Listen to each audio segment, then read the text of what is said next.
should you work for free? Short answer, no. But maybe sometimes, and well, yeah, but really, no. Long answer,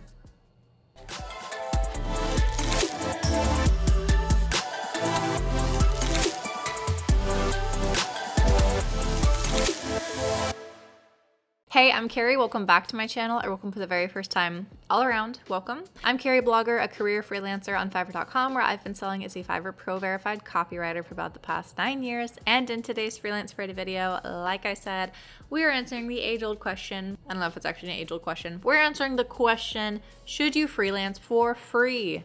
This is a Freelancing 101. Maybe it'll turn into a series, maybe not, but I think this is a good question to start with because it's very closely linked with the general work dilemma, any kind of work environment, of how do you get experience when no one will hire you without experience? And spoiler, this all comes down to personal choice, and I cannot and will not offer you a black and white, clear-cut, right or wrong answer to this, but hopefully through this discussion, I can help you make a more informed decision about working for free. But before we get into that, we have to announce this week's Blogger of the Week. And if you would like to be the Blogger of the Week, just like Javi Aguirre, all you have to do is drop a comment down below and you might get picked. Also, we recently moved and my office is currently literally under construction. The reveal will be pretty cool eventually. So look forward to that. All right. So questions, right? We have to ask these questions. We have to bounce ideas off of each other. In this case, it's me through a screen and you on the other side of said screen. But the first one to consider is, who is hiring you? And this might be silly. If you think it is, just double tap, go a couple seconds forward. But working with family and friends or local contacts in your community is very different than like a random stranger. And in terms of this work for free kind of question, I think that doing work for free for a friend when it also bolsters your friendship, or it also is a supportive, good gift that you can offer to them, that has value. Doing that for a stranger is a little bit less clear cut, and it turns into that question of like, are they just taking advantage of you, or are you getting something back? And we're going to talk about that question many more times over the course of this video.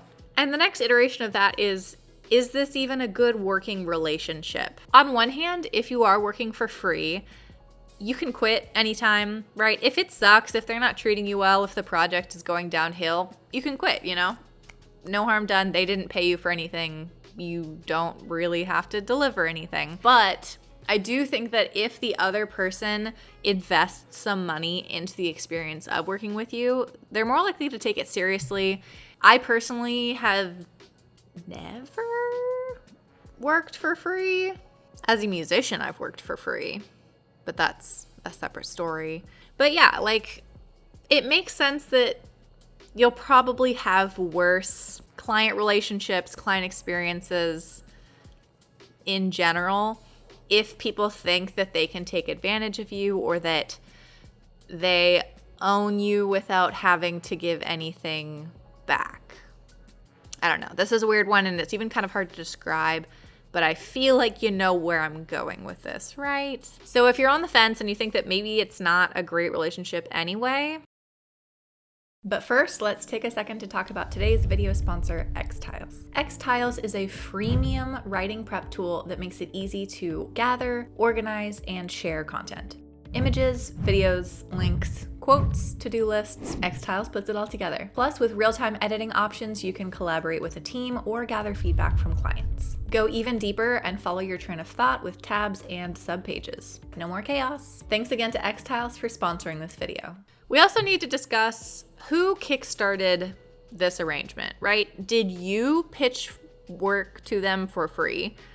In which case, that's your choice. That's a marketing strategy. Go forth and conquer. If they, however, pitched for you to work for them for free, if they're promising you a giant long-term contract and that they want to invest in the right person, then they should be willing to invest in the process of finding the right person. Come on, guys. Like, if they're not willing to be awesome right now at the beginning, they're not going to be awesome long-term. That's That's just what it is. Also, are you excited about the project? We haven't even said that yet. If you are, totally fair. Go for it. You don't have to get paid because it's creatively fulfilling. You're excited. It's an opportunity.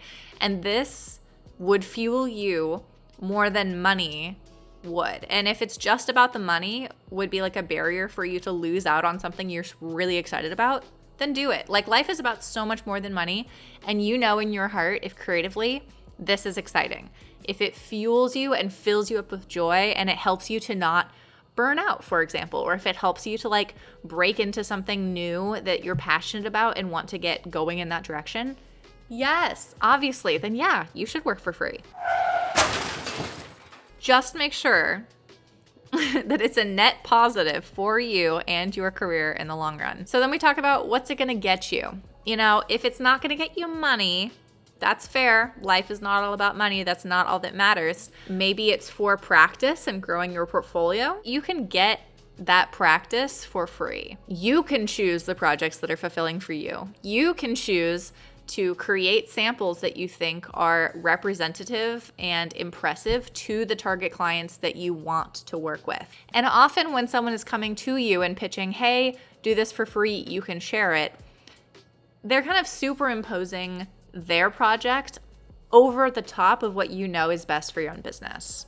You might also get practice managing clients, which again is fair and it is valuable, but that's also not the reality. So if the goal is to get practice managing clients and doing the communication process and organizing timelines and deliverables and payment and contracts, and half of that's not going to happen because they're not paying you. You might get some honest feedback and advice, in which case, yeah, maybe it's a little fair. It's kind of like a trade. You would not expect this from a paying client because they're paying you to do it right and great the first time. And they just want it to be good. They don't want to have to manage you. They don't want to have to give you critiques and feedbacks. And like, that's not their job. You know, that's your job. If you are doing it for them for free with the assumption that they are taking on more of that managerial role, more of the critiquer role, and the like partner in this process instead of just a recipient, right?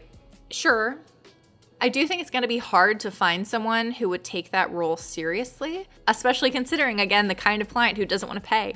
And you're also a little bit opening up the door for some bad outcomes, or like that pushy, demanding client who just sucks to work with because they're never happy and they can never articulate their thoughts and needs. Like, it could go sour real fast. And I think that you are setting yourself up for that if you are not being paid. But you also might get some networking and collaborating, which again, fair, valid, reasonable. But do you want to be known as that person who is the free amateur underdog who's just hoping for scraps and doesn't have the, oh, this is gonna sound mean, but like confidence to assess your own skills at fair market value and to pitch yourself fairly within market values? And even within that, if you know that you are the underdog who needs experience, who needs that chance and opportunity, that for someone to take a chance on them,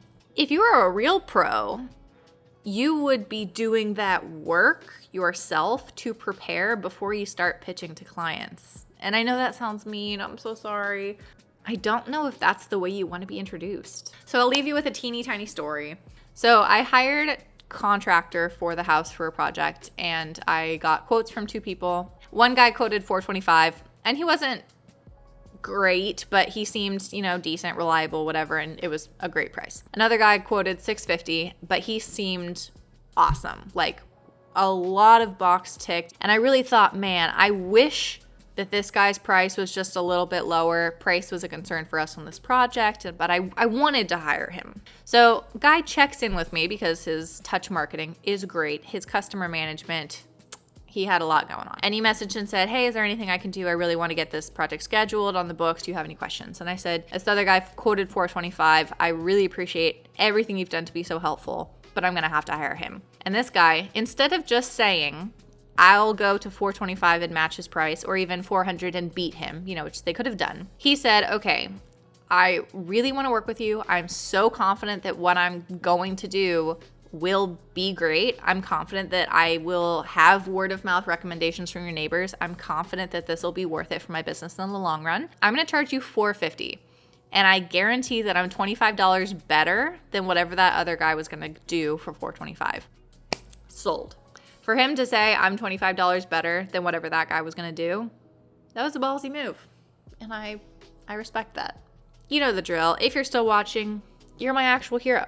You are. And for that, you should check out my new Teespring shirts on my merch line.